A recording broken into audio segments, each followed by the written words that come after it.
Jim, c'est à vous. On va parler de l'émission de François Bayrou qui était hier sur le plateau de Des Paroles et des Actes sur France 2. Alors, il a répété qu'il ne voulait pas d'une présidentielle opposant à nouveau François Hollande, Nicolas Sarkozy, Marine Le Pen, qu'il était prêt à faire face à ces impasses, ce sont ses mots, et à donc peut-être se présenter en 2017.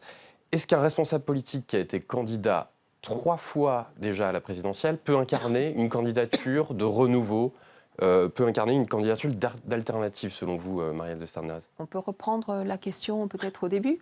Ça ne vous échappe pas que nous sommes prêts, et François Bayrou le premier, à soutenir Alain Juppé. Vous avez saisi ça. Que c'est d'ailleurs, je le note au passage, rare qu'un homme politique de premier plan, parce que François Bayrou a quand même au fond la confiance de beaucoup de Français aujourd'hui, qu'un homme politique de premier plan dise qu'il est prêt à soutenir un autre homme politique. Moi, je ne connais pas d'autres exemples dans la vie politique française. C'est vrai. Donc je trouve que de ce point de vue-là, c'est intéressant. Et pourquoi il est prêt à soutenir Alain Juppé ? Pour ce que j'ai essayé d'expliquer tout à l'heure, on a besoin de changer la donne politique dans ce pays. Et donc on a besoin d'avoir un président rassembleur, un président qui apaise, qui porte une vision, qui soit à même de conduire le pays et de conduire au fond les changements nécessaires pour que les Français vivent mieux. Oui. C'est bien qu'il y ait des nouvelles têtes. Emmanuel Macron, il existe et c'est bien. La Juppé, c'est pas une nouvelle tête.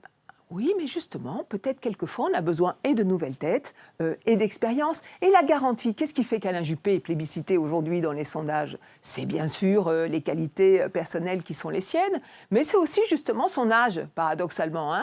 Les gens se disent, il a de l'expérience, il sera sage, et il ne sera peut-être pas là pour lui, et plus là pour nous. Et c'est peut-être dû aussi au rejet... Tout ça, c'est intéressant, je trouve. C'est peut-être dû aussi au rejet de Nicolas Sarkozy comme de François Hollande. Bien sûr, vous voyez bien que Nicolas Sarkozy, François Hollande, aujourd'hui, ce sont les deux personnalités qui sont le plus, on va dire, le moins apprécié des Français dans les sondages, pour autant qu'on puisse mesurer ça. Après, ils ont pour des raisons différentes. Sarkozy a un noyau dur, peut-être François Hollande a un petit noyau, je ne sais pas s'il sera dur ou pas. L'un, c'est peut-être pour sa politique, l'autre, c'est peut-être pour sa personnalité. On peut ensuite continuer longtemps.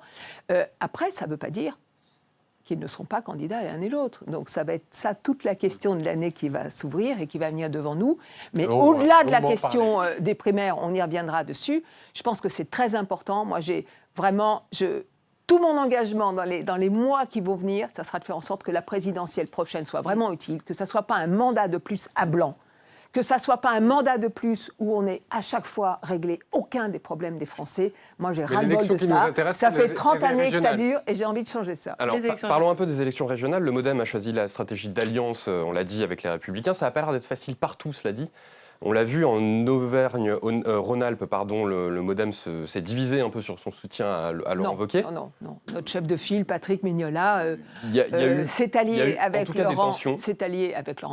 C'était pas évident du tout, parce que Laurent Wauquiez, a priori, sur ses positions, par exemple, européennes, il y a eu des interrogations. Il a donné... C'est pas une alliance contre nature ?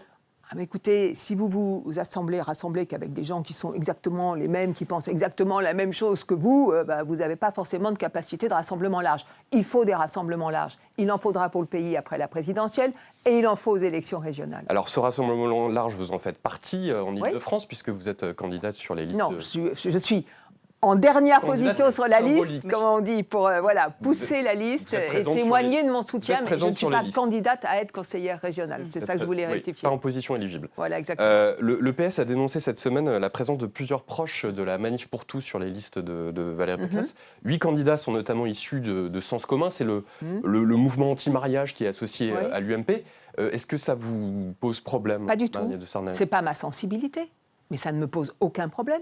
Il faudrait mettre sur une liste que des gens qui pensent tous pareil, qui ont la même tête, qui ont le même physique, qui ont le même ADN. Mais qu'est-ce que ça veut dire ?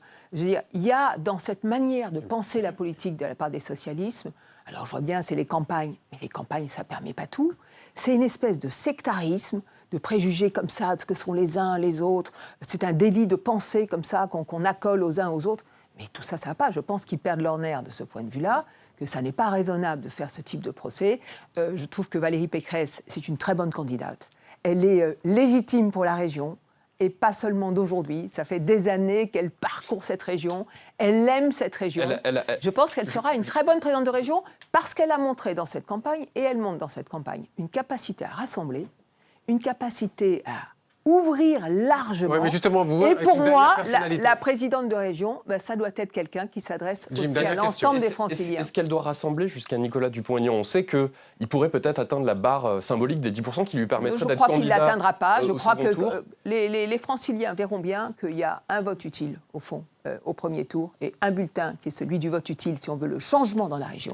Et pour moi, il faut un changement pour la vie quotidienne des Franciliens dans la région. C'est le bulletin de Valérie Pécresse. Si jamais il l'atteint, est-ce que les listes de Valérie Pécresse Je viens de vous peuvent répondre. fusionner? Le vote C'est utile, une pour moi... hypothèse. Non, mais c'est une hypothèse que je ne retiens pas.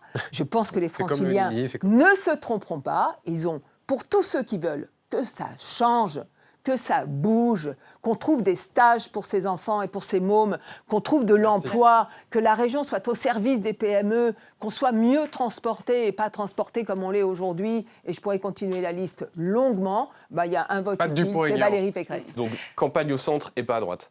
Campagne au centre, campagne à droite, campagne au-dessus de la gauche, campagne à ceux qui ne se reconnaissent pas dans le sectarisme du candidat de la gauche. Oui, c'est ça la campagne qu'il faut mener dans les semaines qui viennent, une campagne pour les Franciliens.